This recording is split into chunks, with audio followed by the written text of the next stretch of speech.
నమస్కారం. నేటి కథ దక్షిణ భారతదేశంలో మన అనంతపురం జిల్లాలో వెలిసిన అద్భుతమైన త్రిమూర్తి ఆంజనేయ స్వామి క్షేత్రాల చరిత్ర. 15వ శతాబ్దంలో కృష్ణదేవరాయల పాలనలో వారి రాజగురువు అయిన శ్రీ వ్యాసరాయలు గారు ధర్మ ప్రచారం కోసం దక్షిణ దేశ యాత్ర చేపట్టారు. ఈ యాత్రలో ఆయన 751 ఆంజనేయ స్వామి విగ్రహాలను ప్రతిష్ఠించాలని సంకల్పించారు. మొదట ఆయన కర్ణాటక రాష్ట్రంలోని హంపీలో యంత్రోద్ధారక ఆంజనేయ స్వామి విగ్రహాన్ని ప్రతిష్ఠించారు. ఆ తర్వాత ఆంధ్ర కర్ణాటక సరిహద్దుల్లోని పలు ఊర్లలో విగ్రహాలను ప్రతిష్ఠించారు. ఈ క్రమంలో ఆయన అప్పటికే 748 విగ్రహాలను ప్రతిష్ఠించారు. కానీ ఇంకా 3 విగ్రహాలను ప్రతిష్ఠించాల్సి ఉంది. సమయం మాత్రం ఒక రోజు మాత్రమే మిగిలి ఉంది. ఒక రోజులో ఈ 3 విగ్రహాలను ఎలా ప్రతిష్ఠించగలను అని చింతించారు. అయితే ఆయన తపశక్తిని అంతటినీ ధారపోసి ఆయనే 3 భాగాలుగా విడిపోయి 3 ప్రాంతాలను ఎంచుకున్నారు.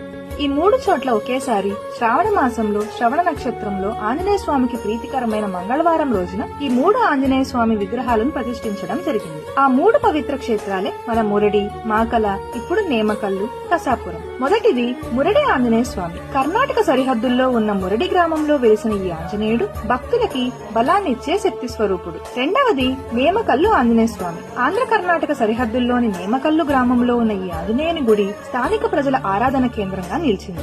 ఇక్కడ భక్తులకి శాంతి, ధైర్యం ప్రసాదించడమే ప్రత్యేకత. మూడవది కసాపురం నెట్టికంటి ఆంజనేయ స్వామి. అనంతపురం జిల్లాలో సరిహద్దుల్లో కసాపురంలో ఉన్న ఈ నెట్టికంటి ఆంజనేయ స్వామి శత్రునాశనానికి ప్రసిద్ధి. ఈ 3 ఆంజనేయ స్వామి విగ్రహాలను శ్రావణ మాసంలో శ్రవణ నక్షత్రంలో మంగళవారం రోజున దర్శించిన వారికి 751 ఆంజనేయ విగ్రహాలను దర్శించినంత పుణ్యఫలం లభిస్తుంది. అంతేకాదు వారు సకల భూతగణాల నుండి రక్షించబడతారని ఆయన వరం ఇచ్చారు. అప్పటి నుండి ఈ 3 ఆంజనేయ దేవాలయాలు భక్తులచే పూజలందుకుని స్వామి కృపకు పాత్రులవుతున్నారు. ఈ దివ్యమైన క్షేత్రాలను దర్శించి ఆంజనేయ స్వామి కృపకు పాత్రులవ్వండి. జై ఆంజనేయ, జై శ్రీరామ్.